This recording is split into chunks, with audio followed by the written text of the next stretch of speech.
नमस्कार, आपका स्वागत है हमारे चैनल पर। और गुजरात चुनाव के रुझान आ रहे हैं, उस रुझानों में 182 सीटों के रुझान आ चुके हैं और जो बीजेपी है वो लैंडस्लाइड विक्ट्री करती हुई नजर आ रही है। और अभी तक 140 से 150 की रेंज में अभी भारतीय जनता पार्टी के पक्ष में रुझान आ रहे हैं और जो कांग्रेस है उसके पक्ष में 40 से 50 सीटों का रुझान आ रहे हैं। जो आम आदमी पार्टी है वो कुछ 1 या 2 सीटों पर इस समय लीड करते हुए नजर आ रही है, लेकिन वहाँ भी फिक्स नहीं है कि क्या वो वहाँ से सीट निकाल पाएगी। हम आपको दिखा देते हैं। ये पीछे मेरे आपके अहमदाबाद में स्थित ये वोटिंग सेंटर है। यहाँ पर वोटिंग काउंट हो रही है और बाहर पूरी तरीके से सुरक्षा आप देख सकते हैं। सभी प्रकार की सुरक्षा यहाँ पे मौजूद है, चाहे वो यहाँ के गुजरात पुलिस की फोर्स हो, चाहे वो सेंट्रल फोर्सेज हो। पूरी तरीके से यहाँ पर बंदोबस्त किए गए हैं ताकि किसी भी प्रकार का व्यवधान यहाँ उत्पन्न न हो सके। और जो भी कार्यकर्ता अगर यहाँ पर कुछ भी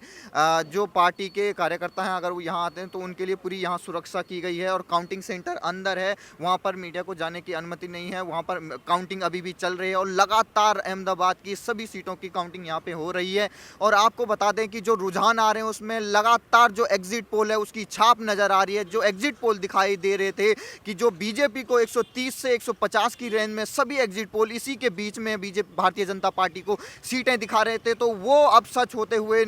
रुझानों में नजर आ रहा है। और जब ये रुझान आगे बढ़ते बढ़ते 2-3 घंटे बाद जब ये सीटों में कन्वर्ट हो जाएंगे तो ये साफ संकेत है कि भारतीय जनता पार्टी ने जो 27 साल का यहाँ पर अपना विकास का मॉडल जो जनता के सामने रखा था, जनता ने उस विकास के मॉडल पर मोहर लगाई। और तमाम जो विपक्ष के वादे थे कि यहाँ पर भ्रष्टाचार, महंगाई और बेरोजगारी से त्रस्त यहाँ की जो जनता है वो इस बार प्रधानमंत्री मोदी को सबक सिखाएगी। जो कांग्रेस के बड़े नेता यहाँ पर कह रहे थे कि इस बार गुजरात की जनता प्रधानमंत्री मोदी को सबक सिखाएगी, लेकिन सबक इस प्रकार के से सिखा रही है कि उनको 182 में से लगभग 150 सीटों से ज़्यादा उनको दे रही है। तो अभी अभी जो रुझान है अगर ये नतीजों में कन्वर्ट हो जाते हैं तो उसके बाद जो विपक्ष का ये दाव था, जो ये नारे थे, जो ये भाषण थे, ये पूरी तरीके से खोखले नजर आते हैं। और जो भारतीय जनता पार्टी कह रही थी, जो प्रधानमंत्री का कहना था कि जो नरेंद्र के रिकॉर्ड हैं वो भूपेंद्र तोड़ेंगे, तो वो अब साफ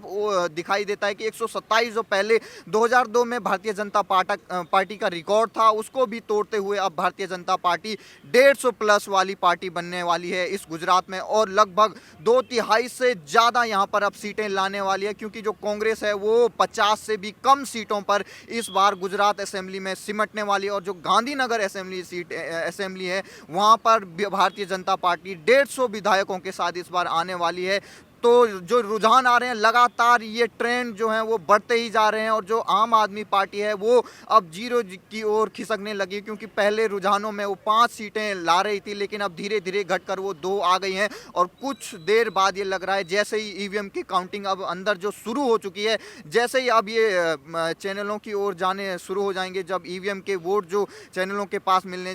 शुरू हो जाएंगे, तो उसके बाद जो वोट परसेंट है बताया जा रहा है कि यह 55 से 56 और 60 के बीच में इस बार हो सकता है भारतीय जनता पार्टी का। जिस तरीके से लोकसभा में उनको यहाँ से वोट प्रतिशत मिल सकता है, उसी के आसपास इस बार असेंबली इलेक्शन में भी भारतीय जनता पार्टी को वोट मिल सकता है। तमाम जो प्रधानमंत्री मोदी के आपको बता दें कि तमाम इसी अहमदाबाद में लगभग 58 किलोमीटर से लंबी 4 घंटे से बड़ी यहाँ पर रोड शो किया गया था। पूरे अहमदाबाद में उस दिन पुष्प किस तरीके से प्रधानमंत्री का रोड शो होता है, पूरे उससे माहौल बदल दिया जाता है। और इस अहमदाबाद में लगभग 21 सीटें हैं, तो 21 सीटों में से इस बार लगभग बताया जा रहा है कि 18 से 19 सीटें इस बार केवल अहमदाबाद में यहाँ से भारतीय जनता पार्टी को मिलने वाली है। तमाम जो वादे थे, तमाम जो यहाँ पर दम भर रही थी आम आदमी पार्टी, साफ संकेत मिल रहा है कि जो आम आदमी पार्टी यहाँ से अपनी दमखम दिखा रही थी कि हम गुजरात की असेंबली सीट में इस बार सरकार बना के आने वाले हैं, सारे वो वादे खोखले नज़र आए। और अब जो चुनावी के रुझान है जब वो नतीजों में बदल जाएंगे तो उसके बाद ये देखना होगा कि आम आदमी पार्टी के जो मुखिया हैं अरविंद केजरीवाल वो क्या कहते हैं अपनी इस हार पर। और जो कांग्रेस है वो इस बार जो गुजरात में इतनी प्रचंड बहुमत से जो बीजेपी आ रही है 27 साल के बावजूद, एंटी इनकम्बेंसी, ये कैसी एंटी इनकम्बेंसी है कि जो प्रो इनकम्बेंसी बताया जाता है फैक्टर कि प्रधानमंत्री मोदी के चेहरे पर और जो यहाँ के भारतीय जनता पार्टी के कामों पर मोहर लगाती हुई गुजरात की जनता दिखाई दे रही है। ये पोलिंग बूथ है, लगातार यहाँ पर काउंटिंग हो रही है।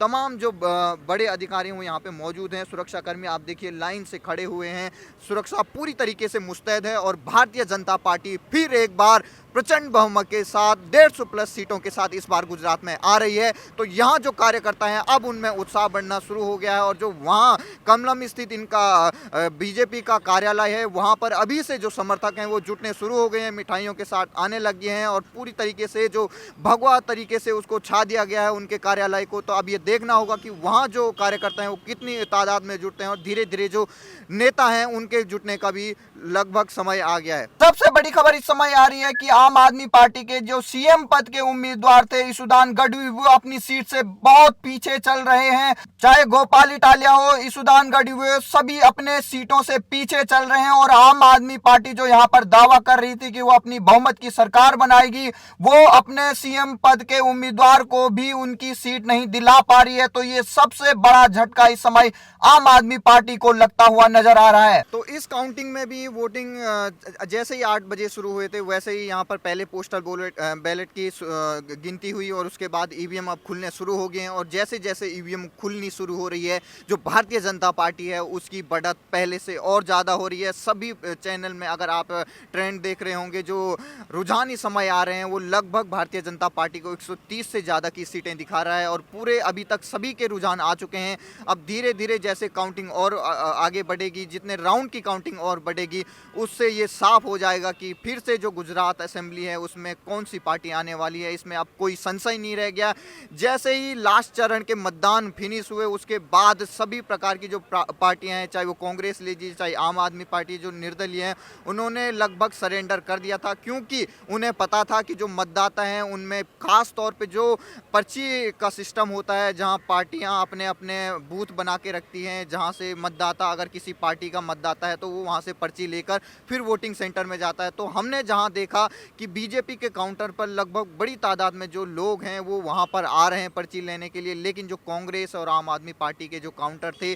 उन पर कोई भी ऐसी प्रकार की भीड़ नहीं थी। वहां लगभग कई पोलिंग बूथ तो ऐसी थी कि जहां पर कोई उनका काउंटर ही नहीं था जहां से लोगों को पर्ची मिल सके। तो इतनी प्रकार की निष्क्रियता इस समय पूरी तरीके से कांग्रेस पार्टी हो, आम आदमी पार्टी हो, उन्होंने सरेंडर कर रखा था। जो कांग्रेस के सेंटर के लीडरशिप हैं उसने पहले ही सरेंडर कर चुके थे क्योंकि एक दिन का महज यहाँ पर राहुल गांधी की चुनावी रैलियां हुई जिसमें 2 या 3 रैलियों को उन्होंने संबोधित किया। उसके बाद फिर से जो राहुल गांधी हैं वो अपने भारत जोड़ो यात्रा पर लग गए, लेकिन उन्होंने यहाँ गुजरात की जो असेंबली जो चुनाव थे उसको बिल्कुल भी दिलचस्पी नहीं ली उसमें और पूरी तरीके से जो स्थानीय नेता हैं उन पर छोड़ दिया। और कोई भी ऐसा कांग्रेस का बड़ा स्थानीय नेता नहीं है जिसके बलबूते इस चुनाव को लड़ा गया हो। सभी प्रकार के जितने भी उम्मीदवार थे सभी ने अपने प्रयास से जितने भी सीटें अब कांग्रेस को मिल रही लगभग 40 के आसपास, वो सारी सीटें जो हैं वो कांग्रेस की ग्रामीण की सीटें हैं जहां पर पिछली बार भी कांग्रेस जीती थी, लेकिन पिछले बार के रिकॉर्ड जो 77 सीट का कांग्रेस का था उसको भी अब उससे भी हाफ हो गई है कांग्रेस। तो ये देखना होगा कि ऐसी हालत आखिर कांग्रेस की क्यों हो गई है और इतना कमजोर नेतृत्व क्यों हो गया है कि पिछली से बार से भी कम सीटें, वो भी अगले 27 साल जहां बीजेपी ने राज कर चुकी है उसके बावजूद अगर बीजेपी 150 सीटें ला रही है तो ये लाजमी है कि जो कांग्रेस का विपक्ष का नेतृत्व है वो काफ़ी यहाँ पर बेहद रूप से कमज़ोर हो चुका है। कोई भी ऐसा लीडर नहीं है जिसको विपक्ष के लीडर के रूप में माना जाए। और जो आम आदमी पार्टी यहाँ पर लगातार किस तरीके से धुआंधार प्रचार कर रही थी और लेकिन जैसे जैसे चुनाव नज़दीक आते गए आम आदमी पार्टी ने भी सरेंडर कर दिया और वो एमसीडी इलेक्शन में लग गई और यहाँ का जो इलेक्शन था वो पूरी तरीके से उम्मीदवारों पर छोड़ दिया गया। न अरविंद केजरीवाल ने दिलचस्पी ली, न मनीष सिसोदिया ने दिलचस्पी ली, कोई भी बड़ा लीडर आखिरी चरण के मतदानों तक नहीं आया, वोटिंग तक नहीं आया। उसी का परिणाम है कि आम आदमी पार्टी 2 से कम सीटों पर इस समय लीड कर रही है और काफ़ी बड़ा झटका इस समय जो मंसूबे थे अरविंद केजरीवाल के कि हम नेशनल पार्टी बनेंगे उसके भी मंसूबे यहाँ पर अब ध्वस्त होते हुए नजर आ रहे हैं।